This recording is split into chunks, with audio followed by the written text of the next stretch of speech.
Hello, কেমন আছেন সবাই? আজকে ঝরঝরা সাদা পোলাও রান্না করব।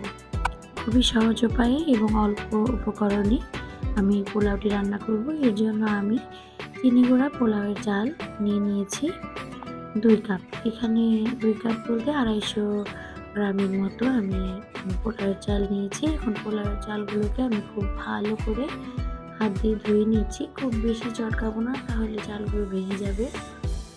তো আমি বারবার জলটা বদলে চালগুলোকে খুব ভালো করে ধুয়ে নিচ্ছি।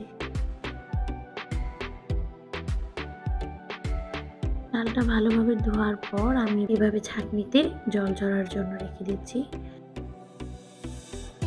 পোলাওটি রান্না করার জন্য আমি কিছু গোটা মশলা ফোড়নে দেব। এর জন্য আমি 3টা এলাচ, 1 ইঞ্চি মতো দারচিনি, 2টা তেজপাতা, 1/2 চা চামচ গোটা জিরে এবং 1 চা চামচ গ্রেট করা আদা নিয়েছি। এগুলোকে আমি তেলের মধ্যে ভালো করে ফোড়ন দিয়ে নেব। তো আমি এখানে 2 টেবিল চামচ মতো তেল নিয়ে সব গোটা মশলা দিয়ে খুব ভালোভাবে ভেজে নিচ্ছি।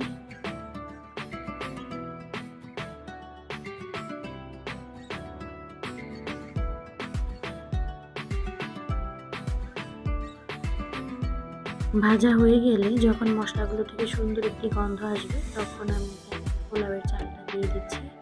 সাথে দিয়ে দিব 1 চামচ লবণ। এখন পোলাওয়ের চালটা খুব ভালোভাবে ভেজে নেব। পোলাওয়ের চালটা ততক্ষণ পর্যন্ত ভাজতে হবে যতক্ষণ পর্যন্ত এর সম্পূর্ণ জল শুকিয়ে না আসছে, এবং আপনি ভাজতে ভাজতে বুঝতে পারবেন যে চালগুলো নড়ছে, সাথে একটা ভাজা চালের একটা শব্দ আসছে এবং একটি সুন্দর একটি গন্ধ আসবে। তো ওই পর্যন্ত এই পোলাওয়ের চালগুলোকে খুব সুন্দর করে ভেজে নিতে হবে। এই কাজটা একটু ধৈর্য সহকারে করতে হবে।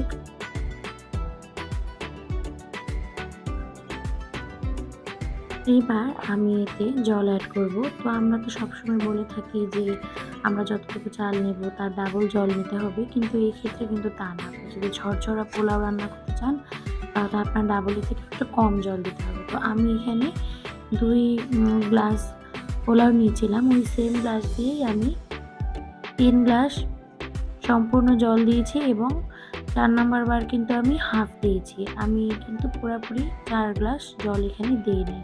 আপনার জল দেওয়ার সময় মনে হবে যে এটুকু জলে হয়তো পোলাওটা হবে না, তো সেটুকু জল দিয়ে আমি এখানে কয়েকটা কাঁচামরিচ দিয়ে দিয়েছি। আস্ত কাঁচামরিচ দিয়েছি, ভেঙে দিইনি। আর দিয়ে দিয়েছি ঘি।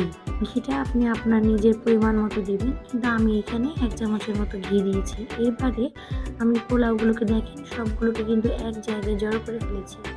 তো সবগুলো পোলাওকে এইভাবে এক জায়গায় জড়ো করে আপনার ঢাকনা দিয়ে ঢেকে রেখে দেবেন 10 মিনিটের মতো। আর এই টাইমটাতে কিন্তু চুলাটা বন্ধ থাকবে। আর 10 মিনিট পরে দেখেন আমি ঢাকনাটা তুলে নিয়েছি। উপর দিয়ে কিছুটা পেঁয়াজ বেরেস্তা ছড়িয়ে দিচ্ছি। এবার আমি আপনাদেরকে পোলাওটা একটু নেড়ে দেখাই। দেখেন কী পরিমাণ ঝরঝরা হয়েছে এবং সেদ্ধটাও কিন্তু একদম পারফেক্ট হয়েছে, একদম কোনো কাঁচা নেই। পোলাওটা খুব সুন্দর সেদ্ধ হয়েছে এবং একদম সুন্দর ঝরঝরা হয়েছে। আপনারা রান্না করার সময় আমার এই স্টেপগুলো অবশ্যই ফলো করবেন, তাহলে আপনাদের পোলাওগুলো কিন্তু এরকম সুন্দর ঝরঝরা। আমি খুবই অল্প উপকরণে একদম ঘরোয়া উপায়ে এই পোলাওটি রান্না করে আপনাদেরকে দেখালাম। আপনাদের কেমন লাগলো অবশ্যই জানাবেন। আপনাদের যদি কোনো পরামর্শ থাকে আমাকে অবশ্যই দিবেন। আজকে এই পর্যন্তই, দেখা হবে নতুন কোনো ভিডিও নিয়ে খুবই শীঘ্রই। ধন্যবাদ সবাইকে।